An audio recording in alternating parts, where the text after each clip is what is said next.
All right, friends, let's take some time and talk about issues with your website. There is a lot of little things that can happen that can make your website not work as efficiently as it should. So let's talk about some common issues that come up with this. I was reading some articles recently from Social Media Marketing World and others, and so I wanted to share this with you so that you can build a better website. Okay, these are good things to think about, especially if you've hired a company to help you with your website. These are good questions to be asking and thinking about so you can make sure you're getting the best bang for your buck on your website. One of the first things to consider that they even talk about in their article is the look and feel. Does it feel outdated? Okay, trends like in fashion happen. Certain styles come in, certain styles leave in popularity. You want to make sure that your website is staying current in how it looks, how it's designed and feels, so that it's easy for people to understand. Okay, in this world of mobile apps and phones and websites that are big and small and all kinds of things, the user experience is very important. So make sure your website is clean and easy to navigate and is following good trends for your industry and the type of customers you want to attract so that they see you as valuable. Okay, if you haven't done anything to your website in probably more than 2 years, it's probably time to re-examine how you've laid out your site and update it. That's a good thing to continue to look at. Websites are actually never done. They're continual projects. So you want to think more about that when you're building a website. Okay. The other thing that happens so commonly is not leading with a value first. Okay. And not what you think your company is valuable at. We're the best at mowing your lawn. Great. That sounds awesome. But what I, as a customer, is what is the value I'm going to get? So instead of saying, touting your own horn, we're the best at mowing your lawn, say things like, save your weekends by letting us take care of your lawn, by letting the greatest company help you out, or something like that. What is the value to the customer? What does that mean for the customer? That is going to make a big difference in how people perceive what they see on your website. Lead with value. Don't lead with your expertise. Lead with what's valuable for the customer. What's it in it for them? How can this work for them, basically? That's going to make a big impact. So read your website and think, if they have 3 seconds to look up my site, what are they going to learn about it? And if you want, do some actual user testing. Just go out and talk to people and go, I'm going to show you my website. I'm going to pull it up on my phone or my iPad, and I'm going to show it to you for 3 seconds. And then I'm going to ask you, what did you remember from it? And just see what people think about. That'll help you to see, am I getting the right message across quickly? Am I getting the value to the people? So think about leading with customer value first. What's in it for them? What are they going to say about it? Okay, that'll help out a lot. The next one is the lead magnet. This drives me crazy. A lot of websites are designed really well from a design standpoint, but they're not designed for marketing. This is a huge problem. And most web designers will tell you, oh yes, we've developed your site for marketing because we have a contact us page. That does not cut it. That is horrible marketing. Okay, so mainly because you're going to try to send everybody to that one page, and it's not optimized for anybody to say, why am I filling this out? Why am I spending the time putting my information into your website? That's a big problem. So you need to have lead magnets. You need to have things on your site that catch people's attention, that encourage them to want to work with you. And so that could be specials and deals, that could be incentives, that could be free downloads of information, that could be using a calculator, other stuff. You can capture people's information that way. Do things to bring them closer to you. You can start having conversations with them. You can start doing things. Have white papers they can download. Have estimation calculators they can utilize. All those things are going to help build the value of your website more and help you to generate leads and opportunities. So you need to be putting that in there. If you're relying on somebody to fill out a contact us page, you are losing like 80% of all the leads you could be getting, because that's not what a contact us page is about. A contact us page is about, if you have random questions or concerns for our business, that's where you go. It's not for marketing. You need to have different pages that are specifically designed for the offers that you're doing to encourage people to fill those out. So have lead magnets, have opportunities on there is very important. A marketing funnel is an important thing to think about too. What is the marketing process on my website? People are going to go through different pages of your site to get to a purchase. whether this is an online purchase, like you sell stuff online, or you want them to sign up for a service you have online, or even if it's to just get them to fill out the lead magnet form or send you a message or something. What is the process that they're going to go through? What pages are they going to hit? How are they going to navigate? They hit the home page. Now, where are they going? What is going to tell them to get to the next step? And then watch. Okay, here's my home page. Here's my button. It's clear. Here's my offer. It's clear to do this. Where are they going to go next? Okay, how many pages do they have to click through to get to the sell? Can I eliminate some of those pages? Can I shorten it to where they can get to the sell faster? Can I make it make more sense and relevancy? Do I keep that relevancy through those pages so that it is continually helping them? This is a big issue because most people build a website, they want it to look really nice and they have lots of good information on it, but it's basically just a really fancy digital brochure. It's not meant for lead generation. And some companies are like, well, but that's okay. I don't need to do a lot because we do everything over the phone. Okay, I mean, I understand if the phone and doing calls and things is what works for you, awesome.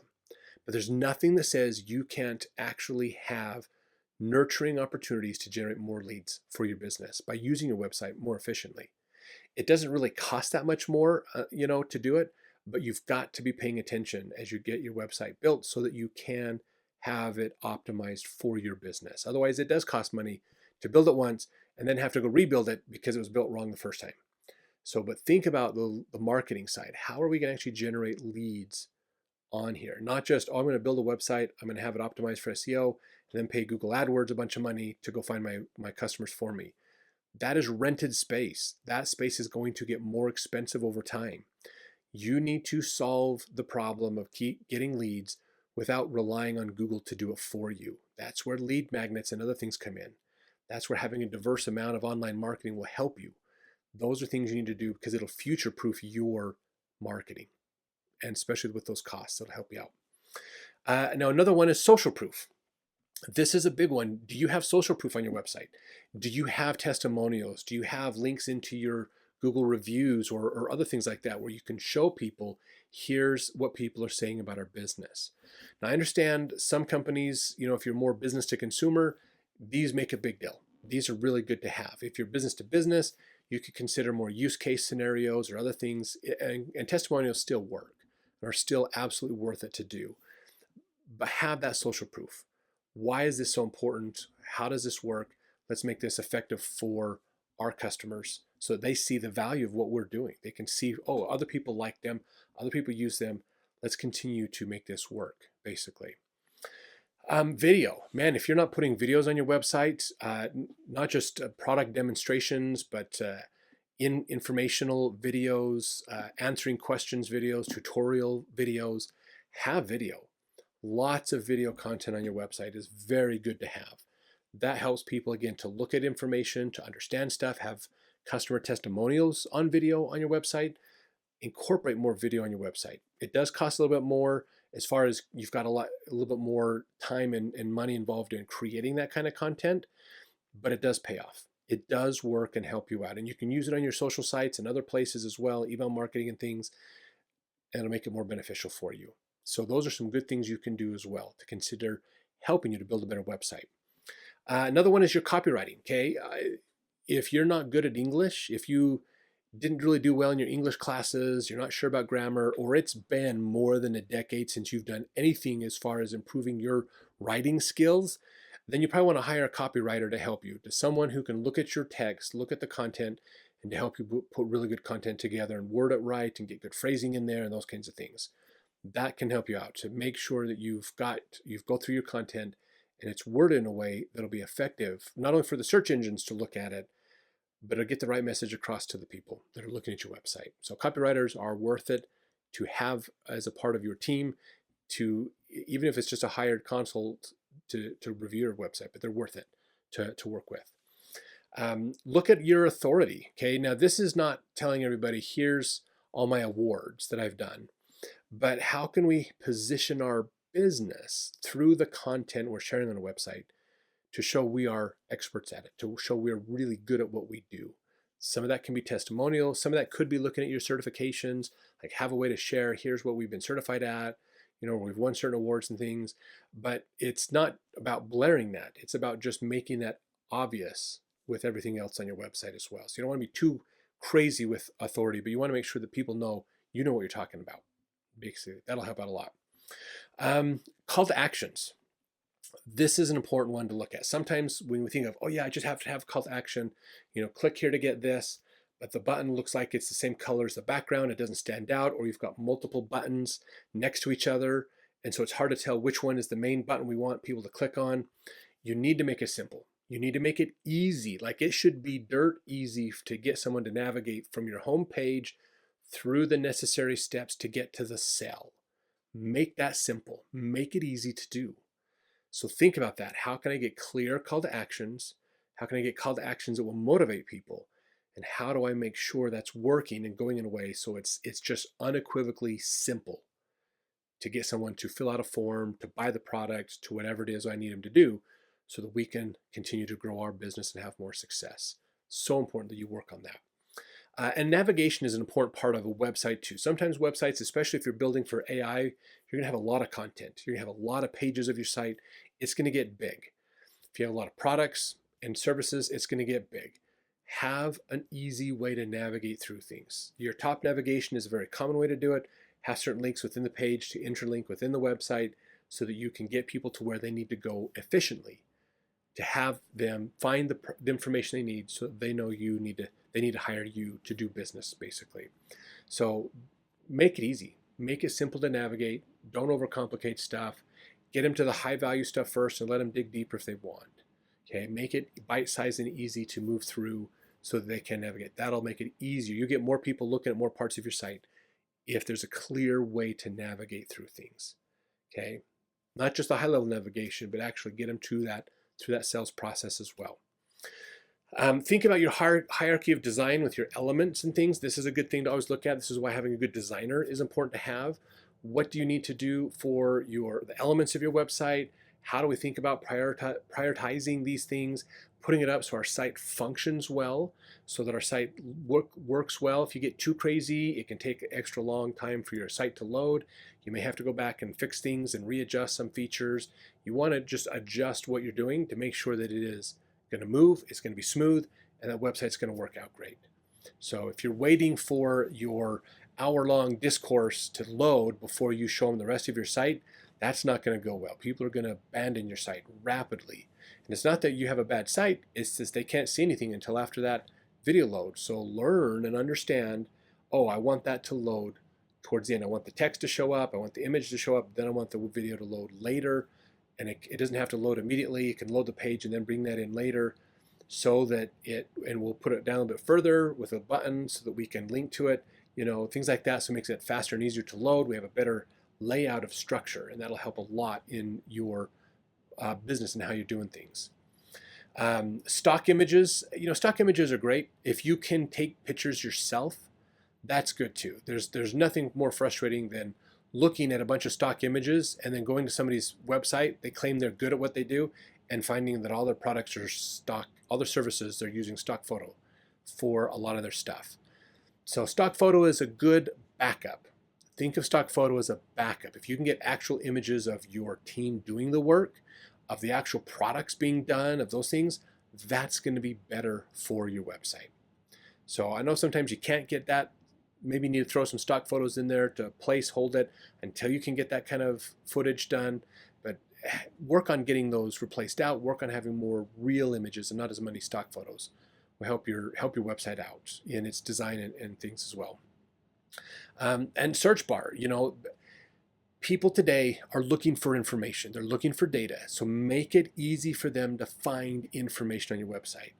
Even having a search bar on your site where they can ask questions within your website and it'll find which page they need to go to, that could be a way to do it. If you have a lot of information, make it easy to find that information and to work with people on it. So search bars sometimes can be very helpful, especially if you have a ton of data, a ton of information on your site. That can help them to use your site as a tool to help them finding the information they need to have as well. Parallax effects are really nice to have, like some of these cool effects on websites. But let's face it, we've all been to those sites that use parallax too much, and you're almost a little dizzy. After you're done, it's like, oh, that's kind of a cool effect, but it bugged my eyes. when it happened. So just realize you don't want too much parallax. That's like those PowerPoint presentations back in the early 2000s where everybody thought animations were cool. So like they were animating everything, and then you're just like, this is just taking away from the value of this presentation. So sometimes these animations and parallax effects and other stuff are great for your website, and sometimes they're going to take away from the experience on your website. So you want to think about that. Again, on a website, there's not just let's build it to the way the business wants it done. Okay, any designer will take what a business owner wants and build what they want. But you want to think about what's called user experience. It's UX as well as user interface. How are they going to work on your website? What is their experience going to be like? What are they going to be thinking? Doing some user testing and things is going to be helpful to think about. Let's build a better site that your customers actually want to have built. Those are good things to do to help you in building a much better website for you. Think about leaking points. Okay, so where do people hit your site and then disappear? Why are they hitting that page and disappearing? Why are they leaking off your site? Are they not getting through to the next page? What's not clear on there? What's the next step? Every page needs to have a next step. Even if that step is fill out the form and hit submit. That needs to be there. And even if they hit submit, now what do? Do they just stay there? Do you have an extra button that appears? Do you have something else that shows up? Does your site crash suddenly? Whatever. What's the next step? What is the next thing? Okay, and realize it's how do we keep them inside our ecosystem? How do we keep them with us, thinking about our business and doing more so that when they need our help, they call us first? That's the name of the game. That's playing that long game with online marketing, which is very effective. Looking at your social media stuff too. It doesn't hurt to put content on your site. It helps with social media. Sometimes there's widgets that you can get that'll actually import like your Instagram feed and people can see it on there, or your Pinterest feed or other stuff like that. Those are okay. Those are good. But have ways for people to interact with you through social media. You can put Messenger on your website usually and have messages coming back and forth through your website, through Messenger. You can do other things to extend those conversations, have links, have information to go follow you on these other sites as well. Again, once you get someone inside this ecosystem of content between your website and your social sites and emails and things, you want to keep them there. You want to keep working with them until they become a customer. That's that long game. It's not just about leads now. It's also how can I build a system that'll keep generating me leads into the future. That's going to help you a lot. If you have some businesses make it really hard to like contact them. Again, you have this like little small contact me page. Doesn't really say much. Doesn't do much. Or people don't know how to get a hold of you if they have questions. Your phone number's not there. There's no way to reply to you or things. That can be a challenge. Make sure it's easy for people to get a hold of you. If you have a business where you're afraid to give your information out or make it easy for people to contact you, I'd say either rethink being in that industry or rethink how you think about your customers in that industry. Make it easy for people to contact you. Will help a lot in building yourself up. Now, one problem that does sometimes happen on a business is there's various reasons this will happen, is you'll have what's known as a 404 error. This is basically where a page of your website or maybe your whole site is gone. It's not there. It's not loading. It's not there. Maybe you have a problem with the servers. Maybe you have issues on the site itself. There's, web traffic issues can happen. Have what's known as a 404 page. You can custom design a page of your website that shows up if the main website's not there. This is the default page. Make that fun. Make it happy. Put jokes on it, quotes, whatever. Do something funny with it. There's some great ones out there, and it's really entertaining, and it's nice because even if they're like, oh, look, our website's down for some reason. We're sorry. We're fixing it. We're trying to do something better. Come back and we'll do it again. That helps. That helps. It just makes it easier for people to like your business more to do that. It's a little bit of a fun little thing to do. And last but not least, of course, when you build your website, make sure it works really well on a mobile device screen. What are the people going to see? How is it going to work for them? You can build a great website, but when it gets to the smaller size, does it cut your features down? Does it struggle to load? Those are challenges you want to look at because they can make a big impact on whether your business is successful or not in using it. And most people overwhelmingly use the internet from their smartphone. It's not so much on a computer as much anymore as it's gone to the smartphone primarily. And with Alexa and Siri and all these other search features where you can search by voice, there's no visual components anymore. They're just going to go out there and find the answer and then tell the people the answer. And you're not going to get the credit for that. So have information, have things so that even in a voice search, your information can show up and you can be seen as the expert. And that they can even say, well, this is a company that'd be good to use for this reasons or whatever. That's what you want to be looking at. Okay, so hopefully this has got you thinking about your website and got you motivated about what are the questions I need to be thinking about when I talk to my designers and how do I make my website better. This should make it a lot easier for you. So if you have any other questions about your website or design content or marketing stuff, let us know in the comments. We're more than happy to answer your questions as best we can. Thanks for watching.